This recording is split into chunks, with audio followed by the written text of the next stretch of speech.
사무엘로부터 기름 부음 받은 이 사울이 나이 30세에 이스라엘의 초대 왕으로 즉위하게 되죠. 그래서 사울은 블레셋 족속과 전투를 벌였던 그 길보아 전투에서 전사하기까지 40년 동안 이스라엘의 왕으로 재직하게 됩니다.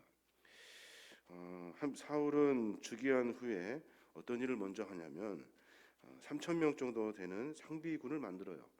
그래서 막막스와 베델산, 기부하에 배치하게 되죠. 그런데 이러한 그 진 배치를 막 끝낸 시점에 그때 당시 천부장의 역할을 담당하고 있던 요나단이 그 개발하는 곳에서 블레셋 수비대를 격파하는 아주 큰 공을 세우게 됩니다. 하지만 이 일이 화근이 돼가지고 블레셋 사람들이 이스라엘을 침공하게 되는 그런 시발점이 됐죠. 이스라엘 군대가 mikmak스까지 진격해 들어온 블레셋의 그 여러 그 위용 앞에 그만 기세가 꺾이게 됩니다. 이스라엘 백성들이 완전히 패잔병처럼 도주하게 되고 이탈하게 되고 다 흩어져 버리게 되죠. 오늘 우리가 읽었던 이 본문의 말씀은 사울이 이런 상황에서 겪었던 일들을 자세하게 기록해내고 있는 겁니다. 사울이 했던 일이 뭐냐면 사무엘을 빨리 부르는 일입니다. 불러서 하나님께 도움을 구해주도록 제사를 드려주라라고 이야기하면서 사무엘을 부르죠. 근데 사무엘이 우리가 읽었던 것처럼 늦게 와요. 굉장히 늦게 옵니다. 다급한 전쟁의 상황에서 사무엘이 너무 늦게 오니까 사울이 더 이상 기다리지 못하고 이제 자신이 권한도 없으면서 스스로 직접 거룩한 제사를 집례하게 되는 이런 폐역하고 가증한 범죄를 저지르게 되는 거죠. 우여곡절 끝에 하나님의 도우심으로 mikmak스 전투는 이기게 됩니다. 이 전투 때문에 사울은 이제 폐위를 당하게 되는 그런 뼈아픈 상처를 남게 되죠. 우리가 본문을 보면서 하나님은 도대체 무엇을 가장 싫어하시는가에 대한 이야기를 함께 나누었으면 좋겠습니다. 하나님이 무엇을 가장 싫어하시기에 처음에 하나님이 선택하셨던 이 사울을 폐위시켜버리고 하나님이 무엇을 가장 싫어하시기에 이스라엘 백성들의 삶의 여정 가운데 그들의 삶을 하나님께서 내버려 두시고 그냥 멀리 하시냐는 거예요. 우리가 분명히 이것을 기억하여서 삶을 점검하며 살아야 할 것입니다.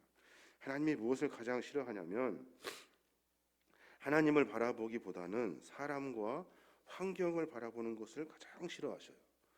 지금 사울이 아무리 다급하여도 블레셋 군대가 아무리 대단해도 그들이 철로 된 칼과 방패, 활을 가지고 있다 하여도 하나님의 사람들은 하나님을 바라봐야지 그 상황과 형편을 봐서는 안 된다는 거예요.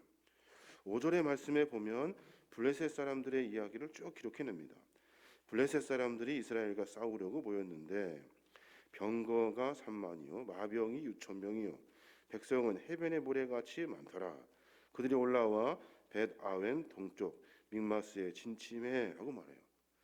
이스라엘 사람들이 그들을 보았을 때 대단하다는 거예요. 와, 대단하다.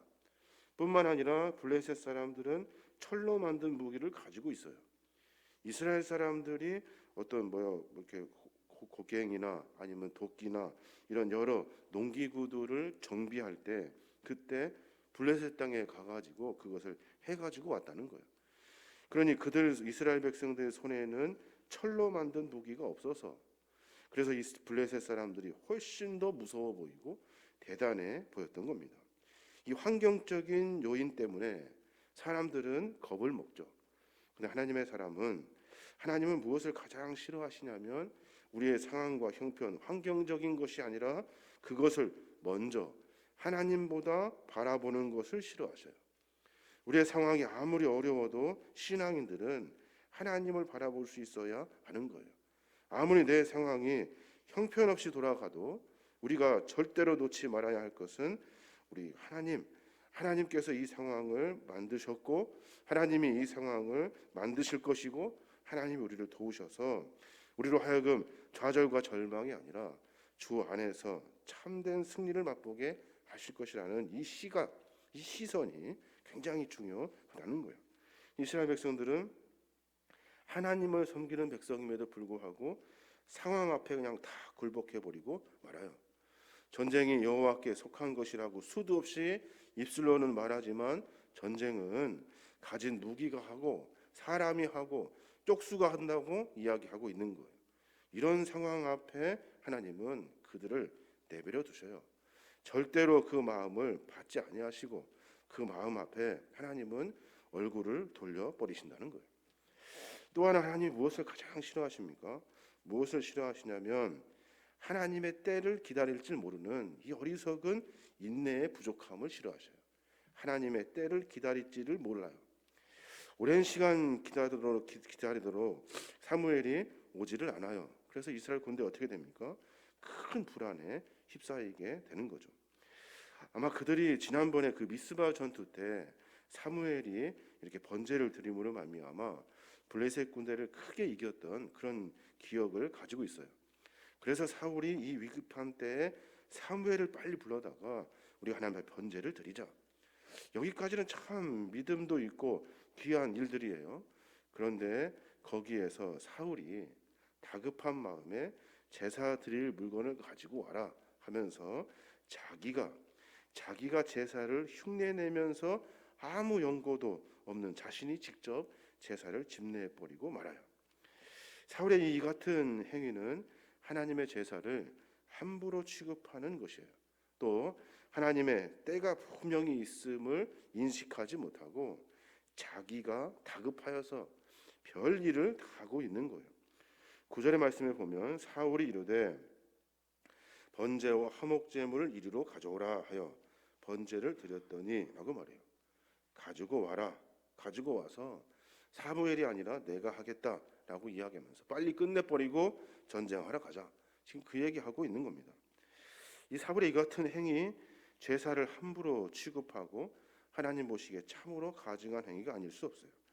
하나님의 그 구원의 약속과 구원의 때는 하나님께서 이미 정하셔 놓으셨어요. 우리가 기다릴 건 뭡니까? 하나님의 때예요. 우리가 볼 때 다급한 마음이 아니라 이 상황 앞에 우리가 어떤 시간을 정해놓고 우리가 그 시간을 맞춰가는 것이 아니라 하나님의 때를 기다리며 그 시간을 기다릴 수 있어야 하는 거예요. 일이 다급하게 돌아갈 때가 참 많습니다. 급하게 막 해야 할 일들이 참 많아요. 근데 거기서 중요할 것은 하나님이 우리에게 과연 이 때에 이 일을 맡겨주시려고 하는가 하는 거예요. 하나님이 이 때에 하나님이 우리로 하여금 그 일을 하도록 하실 것인가 하는 것이 중요해요. 기도할 때도 어떻게 해야 됩니까? 때는 다 무시해버리고 나 그거 하고 싶어요. 그거 이렇게 해야 될 것 같아요. 아무리 이야기해도 하나님의 때가 안 되면 그 일은 이루어지지 않는 거예요. 그럼 어떻게 기도해야 됩니까? 하나님, 내가 다급함이 있습니다. 하나님, 갈급함이 있습니다. 하나님 그 마음 아시죠? 하나님의 때가 언제인지 모르겠지만 내가 기다리겠습니다. 이 다급한 마음, 조급한 마음을 좀 잠재울 수 있도록 성령님께서 나를 좀 만져주십시오. 이 기도가 우리의 기도가 되어야 하는 거예요. 그거 꼭 해야 됩니다. 반드시 해야 됩니다. 그러면서 내 의지를 앞세우고 하나님의 때를 무시해서 하나님의 방법이 아니라 인간의 방법과 수를 쓴다 한다면 그는 멸망할 수밖에 없는 거예요. 또 하나 하나님이 무엇을 가장 싫어하십니까? 하나님의 이 주권을 인정하지 않는 망령된 행동, 이것을 하나님이 싫어하셔요. 13절에 보면 그렇게 말해요. 사무엘이 이 상황을 보고 사울에게 이렇게 말해요. 사무엘이 사울에게 이르되 왕이 망령되이 행하였도다. 왕이 하나님 여호와께서 왕에게 내리신 명령을 지키지 아니하였도다. 그리하였더라면 여호와께서 이스라엘 위에 왕의 나라를 영원히 세우셨을 것이거늘 이라고 선포해요. 사무엘이 사울에게 한 말이 왕이 망령되이 행했대요. 망령되이 행했다는 말은 하나님을 무시했다는 말이에요. 하나님을 완전히 배제했다는 거예요. 또 하나님께서 왕에게 내리신 명령이 뭐예요? 왕정국가가 아니라 신정국가를 세워라 하는 말이에요. 왕이 왕을 가지고 하나님을 밑에 두고 하는 것이 아니라 왕은 늘 하나님을 왕으로 섬기며 삶을 사는 그런 나라를 만들라고 하나님이 요구하셨어요.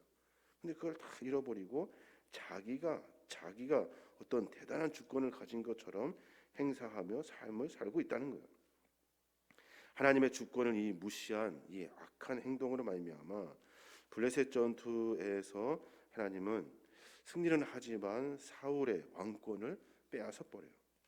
하나님께서 그의 왕권을 빼앗아서 이제 하나님을 인정하는 왕, 하나님을 섬기는 왕, 하나님 앞에 매번 기도하며 하나님을 왕으로 섬기는 왕을 이스라엘의 왕으로 세우시려고 계획하고 계시는 거예요. 하나님의 뜻을 묻고 그분의 후원을 받을 목적으로 서둘러 제사를 드렸을 수는 있어요.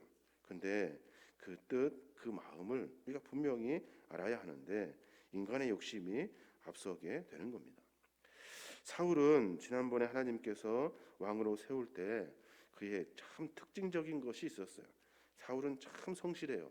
자기가 맡은 일에 최선을 다합니다. 어떻게 했는지 그 일을 완수하려고 어려움을 고사하고 아주 충실히 그 일을 감당해요.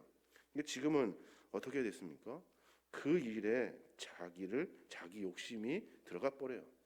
그 일 때문에 하나님을 다 무시해 버려요. 사울은 전에 하나님의 주권을 인정했던 사람이에요. 그래서 이 상황 가운데 내가 내려놓고 하나님의 음성을 듣겠다 했던 사람이라고요. 사무엘에게 가서 물어보자.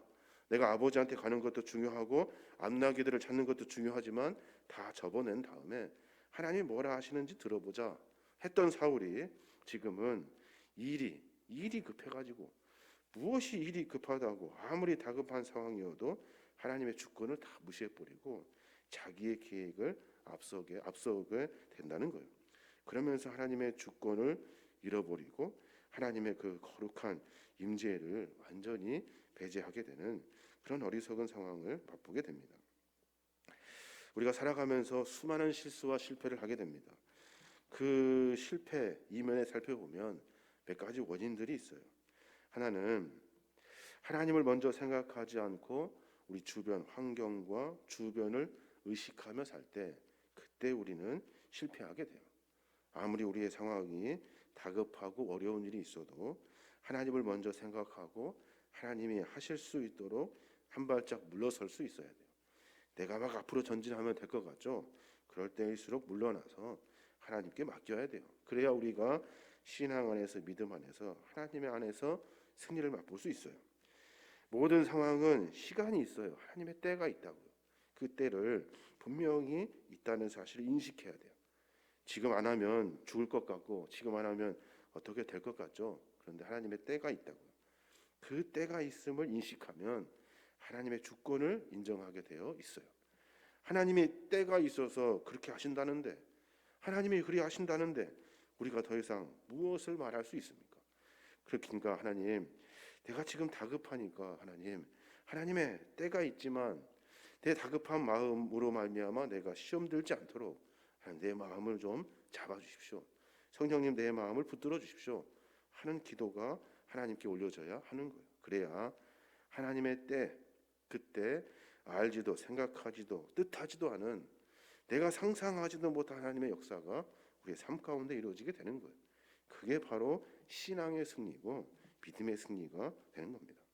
오늘 하루 가운데 그런 기도가 있었으면 좋겠어요. 하나님, 내 삶의 형편을 아시는 주님, 우리의 삶을 주관하고 계시고 일하시고 역사하시는 하나님을 내가 믿습니다.